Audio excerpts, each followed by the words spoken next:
Hi hello నమస్తే welcome to Dhatri TV. నేను మీ మహా. ఈరోజు మనతో పాటు డైరెక్టర్ యాక్టర్ పరమేష్ గారు ఉన్నారు.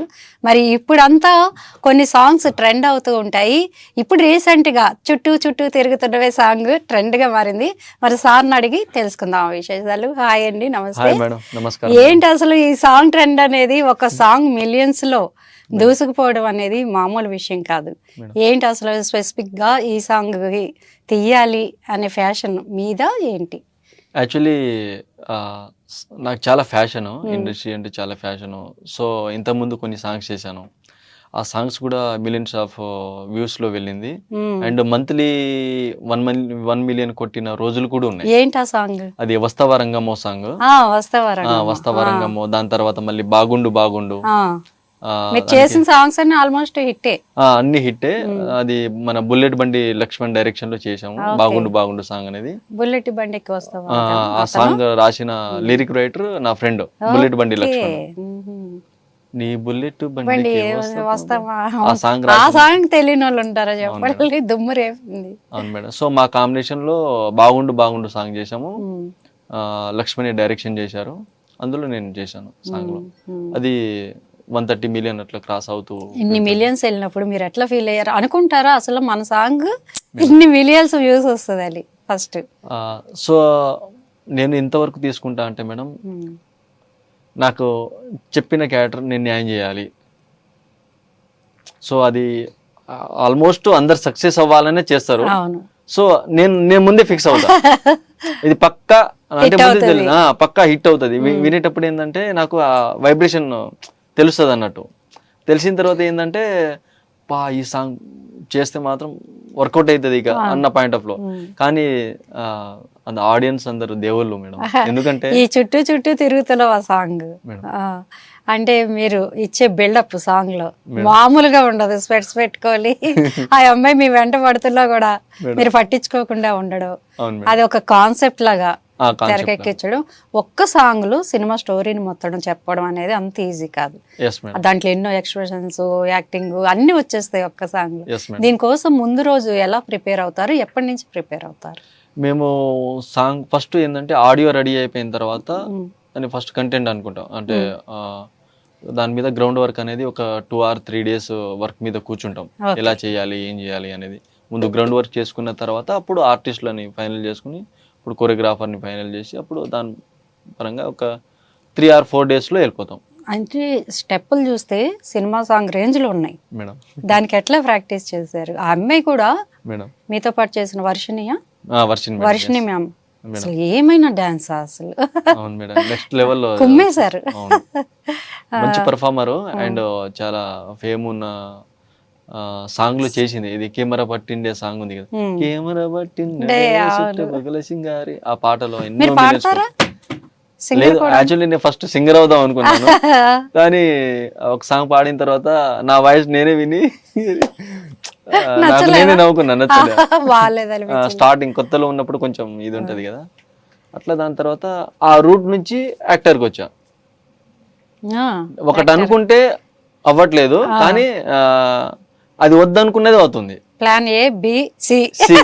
yes madam, correct. ఓకే, అయితే మంగ్లీ గారితో మీకున్న ర్యాప్ అనుబంధం ఏంటి అసలు? యాక్చువల్లీ మంగ్లీ గారితో మాకు ర్యాప్ అయిందంటే గోర్జీవన్ అని బంజారా లాంగ్వేజ్ లో అండ్ తెలుగు లాంగ్వేజ్ 2 languages లో మూవీ చేసాం. మూవీ చేసాము. అందులో ఫస్ట్ మైక్ టీవీలో చేస్తుంది, V6 మైక్ టీవీలో యాంకర్ గా చేస్తుంది. మాటగారి మంగ్లీ అని అప్పుడు పేరు ఉండే. సో అదే క్రమంలో మేము సినిమా అనే ప్లాన్ అనుకున్నాము. దానికి డైరెక్టర్ కేపీఎన్ చౌహాన్ అని ఫ్రెండ్ నాకు. సో అప్పటి నుంచి ఆ కొత్తలో ఇట్లా సినిమా చేస్తున్నాను రా, ఇది ప్లానింగ్ ఉంది, ఎవరు అనుకుంటున్నావు మా హీరోయిన్ అంటే మంగ్లీ అనుకుంటున్నాను అంటే మాటగారి మంగ్లీ కదా అని ఫీల్ అయ్యా. అప్పుడు సింగర్ మంగ్లీగా పేరు రాలేదు, కాకపోతే యాంకర్ గా పేరుంది, మాటగారి పేరుంది. అదే సిచ్యువేషన్ లో కొన్ని ఆల్బమ్ సాంగ్స్ కూడా బాగా హిట్ అయినాయి. ఆల్బమ్ సాంగ్స్ మంగ్లీ గారు చేసిన సాంగ్స్ అన్ని హిట్ అయినాయి. అదే క్రమం ఆ టైంలో ఈ సినిమా పడడం అనేది చాలా ప్లస్ అయింది. సో మీరేంటి క్యారెక్టర్? నేను అందులో బాయ్ ఫ్రెండ్ క్యారెక్టర్ చేశాను. బాయ్ ఫ్రెండ్ క్యారెక్టర్ చేశాను. జస్ట్ ఉన్న ఒక 5 minutes 3 minutes అయినా కూడా బాగా కామెడీ వచ్చింది, మస్తు ఉంటుంది కామెడీ అది. సో దాని తర్వాత అలా అక్కడ నుండి మా జర్నీ అనేది స్టార్ట్ అయింది. మంగ్లీ గారికి మాకు ఇప్పటికీ టచ్ లో ఉన్నారా? ఇప్పటికీ టచ్ లో ఉన్నా. మొన్న 3-4 months ముందు కన్నడ మూవీ పాడిపించాను. ఓకే, పాడిపించాను. ఏది రిక్వైర్మెంట్ ఉన్నా నేను చెప్తుంటా, అవి కూడా సపోర్ట్ చేస్తుంది. అయితే ఇప్పుడు మీరు చెప్పారు ఏది రిక్వైర్మెంట్ ఉన్నా ఎవరికైనా హెల్ప్ చేయడానికైనా వెనుకాడరు, అస్సలు. కానీ మీరెందుకు వెనకబడిపోయారు? ఇంకా పడిపోవడం అంటే కొన్ని సమస్యలు అట్లా అన్ని చూసుకుంటూ పోవాలి కాబట్టి అది టైం సిచ్యువేషన్. అది ఏదైనా టైం ని నమ్ముతాం మేడం. టైం ని. అరే మనం ముందు వచ్చేమి మనకంటే వచ్చినోడు వెళ్ళిపోతున్నారు ఇట్లా అనిపించలేదా ఎప్పుడు? అస్సలు ఆ ఫీలింగ్ పెట్టుకోను మనసులో, లేదు అసలు లేదు. ఎందుకంటే నేను అందరి గురించి మంచి కోరుకుంటాను, ఎదగాలి, సక్సెస్ అవ్వాలి. కానీ ఒకరు ఎదుగుతున్నారు, ముందుకెళ్తున్నారు, నాతో పాటు ఉన్న వాళ్ళు సక్సెస్ అయ్యారు అనేది ఉండదు నాకు. ఎందుకంటే అందరు బాగుండాలి, అందులో మనం బాగుండాలి అన్నట్టు తెలిసిన వర్డే. సో నేను కూడా అదే రకంగా ఆలోచించుకుంటా, అందరు మంచిగా ఉండాలని. అందరూ మంచిగా ఉండాలి. ఇప్పటి వరకు ఎన్ని సాంగ్స్ చేశారు? ఓన్లీ సాంగ్స్ వరకు 25 చేసా, ఒక 5 movies చేసా. 5 movies చేశారు. ది గ్రేట్ ఇండియన్ సూసైడ్ అని ఆహాలో రిలీజ్ అయింది. అది అందులో హెబ్బా పటేల్ హీరోయిన్. హెబ్బా పటేల్ చెల్లికి నేను బాయ్ ఫ్రెండ్ గా చేసా. చెల్లికి బాయ్ ఫ్రెండ్. పవిత్ర నరేష్ గారు లీడ్, అందులో ఫాదర్ మదర్ క్యారెక్టర్. మంచి ప్రాజెక్ట్. డైరెక్టర్ విప్లవ్ సార్ మంచి అవకాశం ఇచ్చారు. అదే వస్తావా రంగమ్మ సాంగ్ చూసి సర్ప్రైజ్, అరే ఈ కుర్రోడు ఆ క్యారెక్టర్ సెట్ అవుతాడు కదా అని. యాక్చువల్లీ అదే ఆఫీస్ లో నేను ఆడిషన్ ఇవ్వడానికి వెళ్ళాను. ఆడిషన్ ఇవ్వడానికి వెళ్తే డిపార్ట్మెంట్ వాళ్ళు మేము రిక్వైర్మెంట్ ఉంటే చెప్తాము, అప్డేట్ ఇస్తామన్నారు. కానీ అన్ఎక్స్పెక్టెడ్ ఏంటంటే అందులో డైరెక్టర్ సార్ దగ్గరకు మ్యాటర్ పోలే. కానీ డైరెక్టర్ సార్ ఏం చేసిండంటే ఆ టైంలో రీల్స్ చూస్తుంటే సాంగ్ చూసిండు.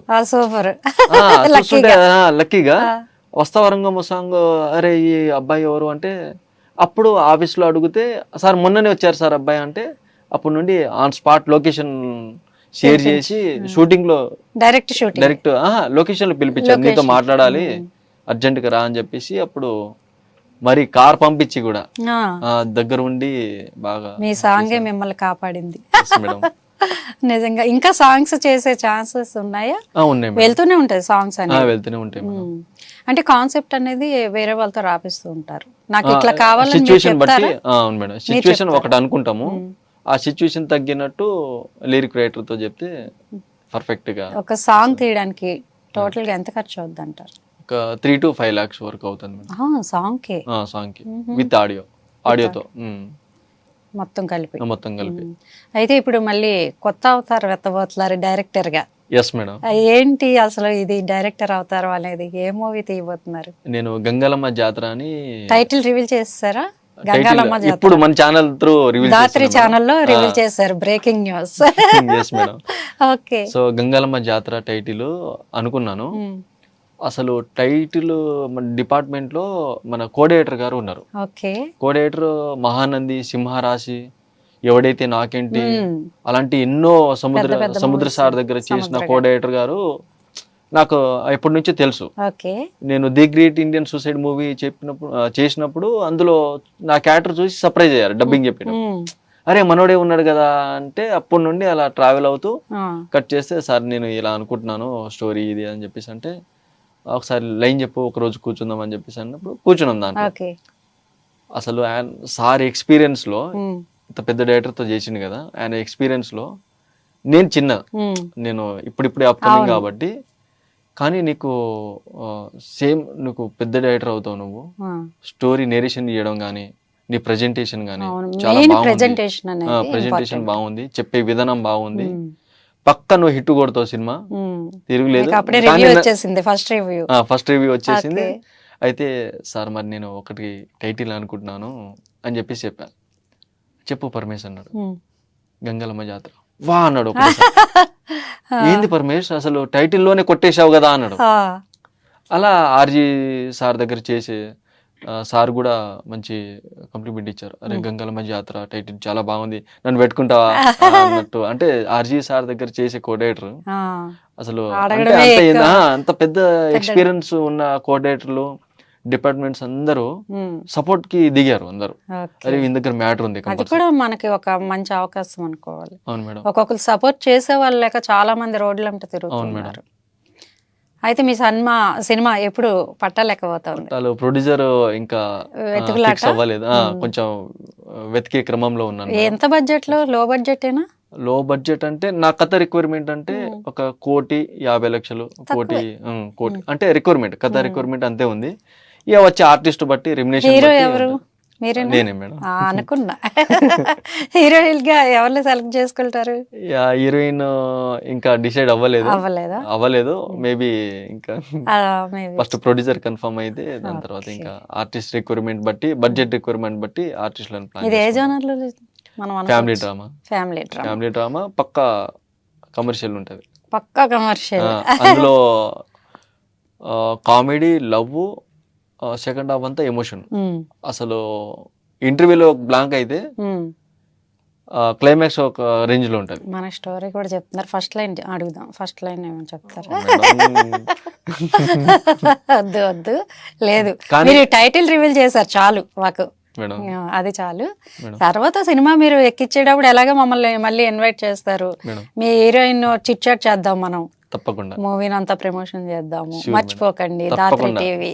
తప్పకుండా మర్చిపోండి మేడం. ఓకే, ఇంకా మీరు ఏమైనా చెప్పాలనుకుంటున్నారా సినిమా ఇండస్ట్రీ గురించి? సినిమా ఇండస్ట్రీ గురించి అంటే ఇక నాలాంటి డైరెక్టర్లు కావచ్చు, నాలాంటి టాలెంట్ ఉన్న యంగ్ జనరేషన్ కావచ్చు. అంతెందుకు, ఫర్ ఎగ్జాంపుల్ మొన్న రవి రాథోడ్ నా ఫ్రెండ్, ఆయన కలిసిన ఒక 5 నిమిషాల్లో 5 సంవత్సరాల లాగా పరిచయం అయినా. అంటే అంత కలిసిపోయినాం. కలిస్తే ఆయన నువ్వు అట్లా ఎందుకు అయిపోయినావు ఇది అది అని చెప్పేసి అంటే ఒక ఛానల్లో ఇంటర్వ్యూ చేసిన. నన్ను ఇంటర్వ్యూ చేసిన, ఆయన్ని అందరు చేస్తున్నారు.